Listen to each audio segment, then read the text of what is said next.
Ciao dalla Casa delle Farfalle di Bordano. Anche oggi vi faccio vedere un animale molto particolare. Non è una farfalla, è ancora una volta un animale di Barbara, è un camaleonte leopardo del Madagascar. Questa è anche una forma un po' particolare, ha un colore speciale e che si trova solo in un'isola del Madagascar. Sì, perché i camaleonti di posti diversi, anche se della stessa specie, possono presentare colori diversi, perché, come vedremo, utilizzano i colori per comunicare tra loro, non solo per mimetizzarsi. Allora, questi camaleonti sono un gruppo di rettili molto famosi per avere dei caratteri particolarissimi. Ad esempio, hanno gli occhi indipendenti, vedete? Riescono a muoverli indipendentemente.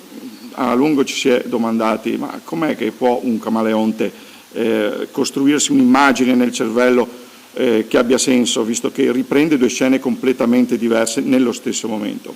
È stato scoperto che in realtà il cervello non elabora le due immagini nello stesso momento, ma le alterna circa un secondo, quindi con un secondo prende in considerazione quello che vede l'occhio destro e per un secondo prende in considerazione l'occhio sinistro.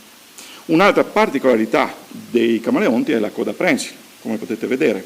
Sono animali arboricoli, quindi per loro è molto importante potersi aggrappare a rami, foglie, su cui si nutrono di insetti per lo più. Questo è un esemplare che Barbara ha allevato da quando era piccolo, molto giovane, adesso è diventato adulto, è un maschio ed è per questo che ha questi colori molto appariscenti, perché come vedremo dopo i colori servono a comunicare. Un'altra particolarità sono le zampe, cosiddette zigodattile. Come vedete è un po' come se avesse 3 pollici, come vedete servono per aggrapparsi meglio ai rami e quindi sono un adattamento alla vita arboricola. Altra cosa particolare dei camaleonti è la lunga lingua appiccicosa, un adattamento alla vita predatoria per non farsi vedere dalle prede e riuscire a raggiungerle con un movimento velocissimo della lingua anche quando l'animale è abbastanza lontano.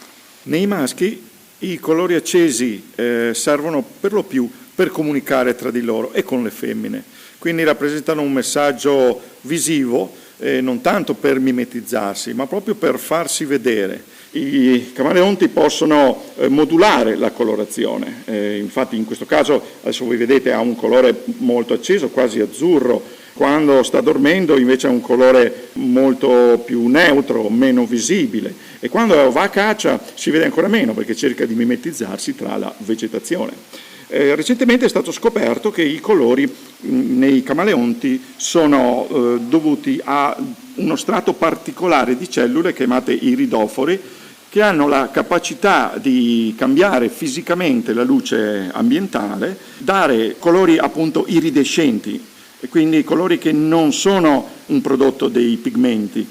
In realtà il camaleonte ha anche un altro strato di cellule chiamato cromatofori dove invece risiedono i veri pigmenti. Ne ha di diverso tipo, ha la melanina come noi che lo rende scuro, ha dei pigmenti gialli, ha dei pigmenti addirittura blu scuri, blu è molto raro in natura. Una scoperta recente poi rivela un'altra cosa. I camaleonti hanno sul loro elmo una proprietà fluorescente. Ecco, la fluorescenza è una proprietà di alcune sostanze di cambiare, di convertire i raggi ultravioletti che sono presenti in ambiente, perché il Sole emette anche raggi ultravioletti, in colori che invece noi possiamo vedere. In poche parole, i colori fluorescenti hanno una componente che li rende più luminosi.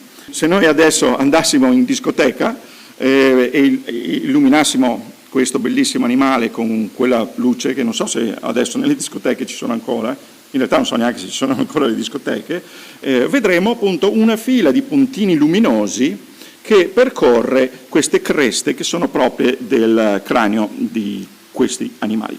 E sembra che questo sia un messaggio per il riconoscimento intraspecifico, cioè grazie a questi tubercoli alla loro disposizione i maschi riescono a capire se altri camaleonti appartengono alla propria specie e probabilmente anche le femmine utilizzano questo messaggio visivo. Un'ultima funzione della colorazione è anche la termoregolazione, che se questo animale si trova esposto ai raggi diretti del sole riesce, grazie a questi iridofori, a riflettere quasi il 45% della luce solare. Il camaleonte sotto un sole intenso diventerebbe molto chiaro proprio per non rischiare di surriscaldarsi.